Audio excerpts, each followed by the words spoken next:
Hello and welcome to all. In this video we are going to study about the covalent bond. So first of all let us see that what are the contents that we are going to discuss in this video. देखिए सबसे पहले हम covalent bond की definition देखेंगे, फिर हम ये देखेंगे कोवेलेंट बॉन्ड कितने तरीके के होते हैं, उसके बाद हम कुछ एग्जांपल्स देखेंगे कोवेलेंट बॉन्ड के, and finally we will see के what are the properties of covalent compounds. जो कोवेलेंट कंपाउंड्स हैं उनकी प्रॉपर्टीज़ क्या होती है हम उस पर भी डिस्कशन करेंगे. But before starting the video, अगर आपने चैनल को सब्सक्राइब नहीं किया है तो please subscribe the channel so that you can get the videos when I upload them, and please like and share the video also. So let us start this video. First of all, let us see the definition. A covalent bond is a chemical link between atom in which electron are shared between them. तो देखो covalent bond क्या होता है. covalent bond two atoms के बीच में जब electrons की sharing होती है तो फिर covalent bond form होता है. ठीक है. For example, इसे हम इस तरीके से भी डिफाइन कर सकते हैं. अ कोवेलेंट बॉन्ड एक तरह का केमिकल बॉन्ड है जिसमें इलेक्ट्रॉन्स की शेयरिंग इन्वॉल्व होती है, यानी एटम्स के जो आउटर मोस्ट शेल के इलेक्ट्रॉन हैं वो एक दूसरे से जब इलेक्ट्रॉन शेयर करते हैं तो because of the sharing of loan pair of electron जो केमिकल बॉन्ड बनते हैं उन्हें हम कोवेलेंट बॉन्ड कहते हैं. ठीक है. और जिन इलेक्ट्रॉन की शेयरिंग से ये बॉन्ड बनते हैं उन्हें हम क्या बोलते हैं, उन्हें हम शेयर्ड पेयर्स बोलते हैं या बॉन्डिंग पेयर्स बोलते हैं. ठीक है. चलिए आगे बढ़ते हैं. For example if we see a molecule of H2O, अगर हम वाटर का एक मॉलिक्यूल देखें तो वाटर के मॉलिक्यूल में जो ऑक्सीजन है, ऑक्सीजन के साथ जो टू हाइड्रोजन के एटम्स जुड़े हुए हैं वो कोवेलेंट बॉन्ड से ही जुड़े हुए हैं. और कैसे जुड़े हुए हैं वो हम आगे डिस्कस करेंगे. अब यहाँ पे आप देखिए एक एग्जाम्पल है H2 का, हाइड्रोजन गैस का. ठीक है. तो हम जानते हैं हाइड्रोजन एटम के जो शेल होती है उसमें एक ही इलेक्ट्रॉन होता है, जैसा कि आप देख रहे हैं there is only one electron in the shell of hydrogen.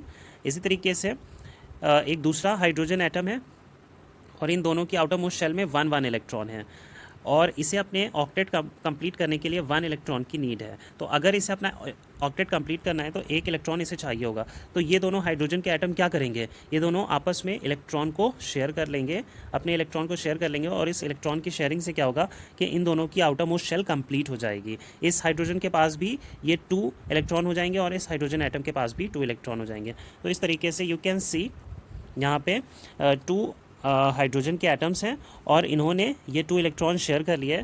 और शेयर करने से क्या फ़ायदा हुआ कि इस हाइड्रोजन एटम के पास भी आउटर मोस्ट शेल में इसकी टू इलेक्ट्रॉन हो गए और इसके पास भी आउटर मोस्ट शेल में टू इलेक्ट्रॉन हो गए. इस तरीके से इनका ऑक्टेट भी कंप्लीट हुआ, आउटर मोस्ट शेल कंप्लीट हुई और इस तरह से इसके रिजल्ट में जो बॉन्ड बना उसे हम कहेंगे कोवेलेंट बॉन्ड. ठीक है. तो कोवेलेंट बॉन्ड वो बॉन्ड होते हैं जो इलेक्ट्रॉन की शेयरिंग से बनते हैं और इसमें जो टू मॉलिक्यूल्स हैं उन दोनों की शेयरिंग इन्वॉल्व होती है. ठीक है. अब हम टाइप्स की बात करेंगे. देखिए सबसे पहले हम बात करेंगे सिंगल कोवेलेंट बॉन्ड की.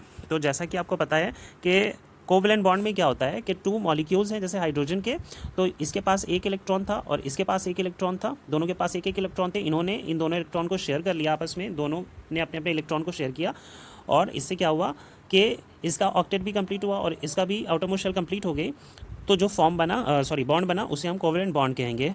तो यहाँ पे आप देखो कितने पेयर ऑफ इलेक्ट्रॉन शेयर हुए हैं. यहाँ पे one pair of electron share हुआ है. वन पेयर ऑफ इलेक्ट्रॉन का मतलब यह है कि टू इलेक्ट्रॉन्स. ठीक है. टू इलेक्ट्रॉन्स जब मिलेंगे तो फिर वन पेयर ऑफ इलेक्ट्रॉन बनेगा.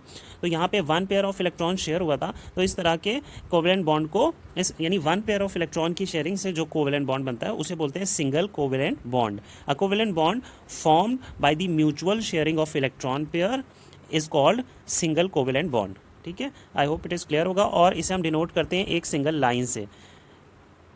इसी तरीके से जैसे आप एक एग्जांपल इसका देख सकते हैं सिंगल कोवेलेंट बॉन्ड का. और ये एग्जांपल में आप देख रहे हो कि टू क्लोरीन के एटम्स हैं. एक क्लोरीन का एटम यहाँ पे है और आप जानते हो क्लोरीन के आउटर मोस्ट शेल में 7 इलेक्ट्रॉन होते हैं. Okay. So there are 7 electron in the outermost shell of a chlorine atom. तो अभी क्या है, इन दोनों को आउटर मोस्ट शेल कंप्लीट करने के लिए वन वन इलेक्ट्रॉन की नीड है. तो फिर क्या करेंगे दोनों क्लोरीन एटम के अपने एक एक इलेक्ट्रॉन को ये शेयर कर लेंगे. उससे क्या होगा कि इस क्लोरीन एटम के आउटर मोस्ट शेल में भी एक 8 इलेक्ट्रॉन हो जाएंगे. ठीक है. और ये वाली जो क्लोरीन का एटम है इसकी आउटर मोस्ट शेल में भी 8 इलेक्ट्रॉन हो जाएंगे. तो this is a good example of single covalent bond. Now discuss the double covalent bond. अभी इसमें क्या है कि डबल कोवेलेंट बॉन्ड वो कोवेलेंट बॉन्ड होते हैं जो टू लोन पेयर की शेयरिंग से बनते हैं. सिंगल कोवेलेंट में जैसे कि वन लोन पेयर ही शेयर हो रहा था, यहाँ पे two lone pair of electron share हो रहे हैं. For example you can see this. अभी क्या है कि यहाँ पे कार्बन है और कार्बन की आउटर मोस्ट शेल में, कार्बन एटम की आउटर मोस्ट शेल में 4 इलेक्ट्रॉन होते हैं. और यहाँ पे आप एग्जाम्पल देख सकते हो C2H4 का. C2H4 में आप देख सकते हो यहाँ पे 2 कार्बन्स हैं और इस कार्बन एटम के साथ यहाँ पे 2 हाइड्रोजन जुड़े हुए हैं कोवेलेंट बॉन्ड से, और यहाँ पे भी इस कार्बन के साथ भी 2 हाइड्रोजन जुड़े हुए हैं। अब इस कार्बन के पास ये लोन पेयर ऑफ इलेक्ट्रॉन है और इस कार्बन के पास ये लोन पेयर ऑफ इलेक्ट्रॉन है। अब ये क्या करेंगे, ये 2 लोन पेयर ऑफ इलेक्ट्रॉन को शेयर करेंगे और फिर जो बॉन्ड बनाएंगे उसे हम डबल कोवेलेंट बॉन्ड बोलते हैं। तो डबल कोवेलेंट बॉन्ड बेटा वो बॉन्ड होता है जो 2 लोन पेयर ऑफ इलेक्ट्रॉन की शेयरिंग से बनता है और इसे हम डबल लाइन से डिनोट करते हैं। जिस तरह से सिंगल कोवेलेंट बॉन्ड को सिंगल लाइन से डिनोट करते थे, इसे डबल लाइन से डिनोट करते हैं। इसी तरीके से ट्रिपल कोवेलेंट बॉन्ड भी होता है और ये क्या होता है, ये 3 लोन पेयर ऑफ इलेक्ट्रॉन की शेयरिंग से बनता है। फॉर एग्जाम्पल नाइट्रोजन का जो मॉलिक्यूल है N2, इसमें हम देखेंगे। अब देखिए नाइट्रोजन का एक एटम है और इसकी आउटर मोस्ट शेल में कितने इलेक्ट्रॉन होते हैं, 5 इलेक्ट्रॉन होते हैं। ठीक है, 5 इलेक्ट्रॉन होते हैं, 1 2 3 4 5। और इसी तरीके से एक और नाइट्रोजन का एटम है, इसकी भी आउटर मोस्ट शेल में 5 इलेक्ट्रॉन होंगे। ये देखिए 5 इलेक्ट्रॉन है। अब इन दोनों को ही अपने आउटर मोस्ट शेल को कंप्लीट करने के लिए 3 इलेक्ट्रॉन चाहिए, इसको भी 3 इलेक्ट्रॉन चाहिए और इसको भी 3 इलेक्ट्रॉन चाहिए, so that they can complete their outermost shell. तो इसके लिए क्या करेंगे, ये अपने 3 लोन पेयर इलेक्ट्रॉन को, दोनों ही अपने 3 लोन पेयर ऑफ इलेक्ट्रॉन को शेयर करेंगे एक दूसरे के साथ। तो उससे क्या होगा, इसकी आउटर मोस्ट शेल में भी 8 इलेक्ट्रॉन हो जाएंगे। कैसे 8 इलेक्ट्रॉन हो जाएंगे, 1 2 3 4 5 तो पहले से ही थे और जो ये 3 न्यू इलेक्ट्रॉन शेयर हुए हैं तो इसकी भी आउटर मोस्ट शेल में 8 इलेक्ट्रॉन हो जाएंगे। और जब हम दूसरे नाइट्रोजन के प्रोस्पेक्टिव से देखेंगे तो इसकी आउटर मोस्ट शेल में भी 5 पहले से थे और अब ये इन 3 को और मिलाकर के इसके आउटर मोस्ट शेल में भी 8 इलेक्ट्रॉन हो जाएंगे। तो बेटा triple covalent bond is a covalent bond in which is formed with the result of sharing of 3 loan pair of electron. ठीक है, चलिए अब यहाँ पे आप देखिए कुछ और टाइप्स हैं कोवेलेंट बॉन्ड के। अभी यहाँ पर हमने जो टाइप्स पढ़े हैं, सिंगल कोवेलेंट बॉन्ड और डबल कोवेलेंट बॉन्ड और ट्रिपल कोवेलेंट बॉन्ड, ये हमने लोन पेयर की शेयरिंग के बेसिस पे पढ़ा है।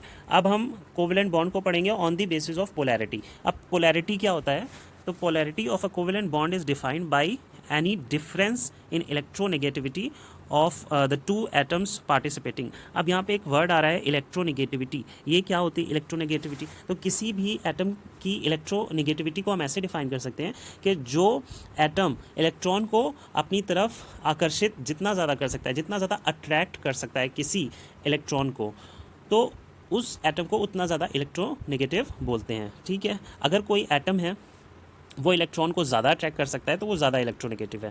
तो अब इलेक्ट्रोनेगेटिविटी के बेस पे हम कोवेलेंट बॉन्ड को कैसे डिफाइन करेंगे, देखिए सबसे पहले हम बात करते हैं पोलर कोवेलेंट बॉन्ड की।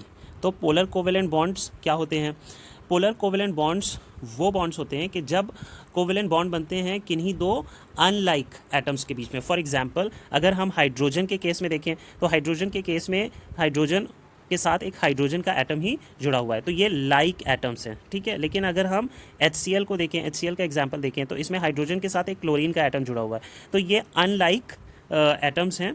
अनलाइक एटम्स में क्या होता है कि जैसा कि HCl के एग्जांपल में हम देखें कि Cl जो क्लोरीन का एटम है, क्लोरीन की इलेक्ट्रोनेगेटिविटी हाइड्रोजन एटम से ज़्यादा होती है, जिसकी वजह से क्लोरीन इलेक्ट्रॉन को अपनी तरफ ज़्यादा अट्रैक्ट कर सकता है as compare to the hydrogen.